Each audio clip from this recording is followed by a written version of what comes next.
And so because I did not feel worthy of good things in life, because life is hell and you just deal with it, and everything is a test from God to test your faith and to create your testimony, it left me with a tainted version of what a healthy life would look like. And I say that because I've always erred on the side of let me love you. I don't trust your love for me, because the way that I was raised, love hurts. Love is abusive. And then you go and you love on the abuser and you make the abuser feel better for the abuse that they basically did to you, because you understand where their hurt and their pain is coming from. And so I was raised with Stockholm syndrome, and it definitely warped my sense of self-worth. A perfect example is I was dating or in the beginning parts of dating someone about a year, maybe a year and a half ago now. And he's a gentleman. He is a gentleman. He is a sweet person. He's somebody that I've been interested in for many, many moons, and vice versa. And we finally decided, you know what? Let's see what happens. And went out on a couple of dates, went over to hang out. You know, things are going nice. And then I can tell that he actually likes me. And I've always made a joke about, you know, if he likes me and he's normal, then there's something wrong. Because I believed that nothing that is normal would ever be mine. I would not have a normal marriage because that's not what I saw. I wouldn't have a healthy relationship because that's not what I saw. And so, you know, this person for Christmas, it was close to Christmas time, bought me a gift. And when I found out that they bought me a gift, I immediately ended everything with them. And got back with an ex who has never, and when I say never, has never treated me right. This ex, I used to call him Beelzebub. I mean, it was that bad. And I literally dropped the good guy and ran back into hell.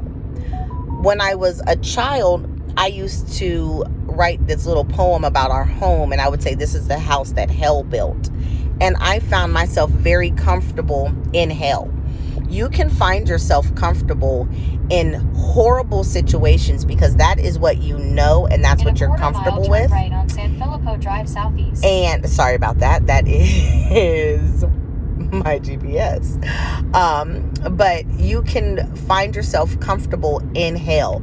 You can find yourself comfortable in misery because it's easier to accept the misery and the hell than it is to say, you know what?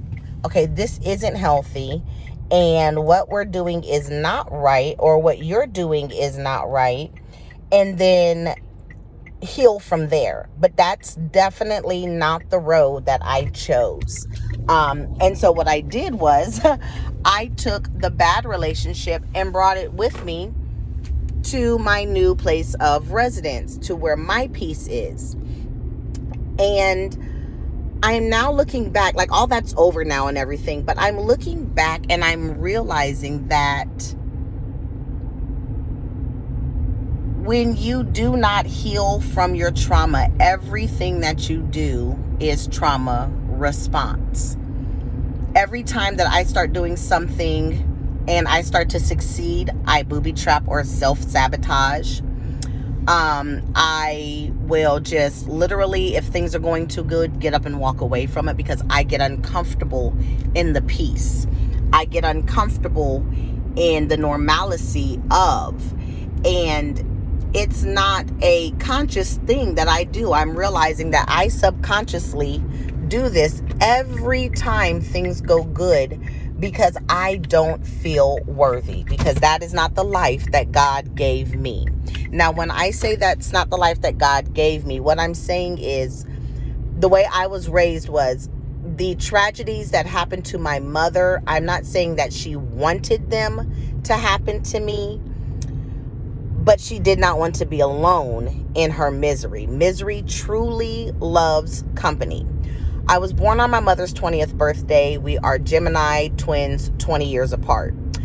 And a lot of the stuff that she went through, I somehow feel that I went through as well, because I heard so much of her childhood and it was embedded and ingrained in me on how horrible life is and how horrible life can treat a person.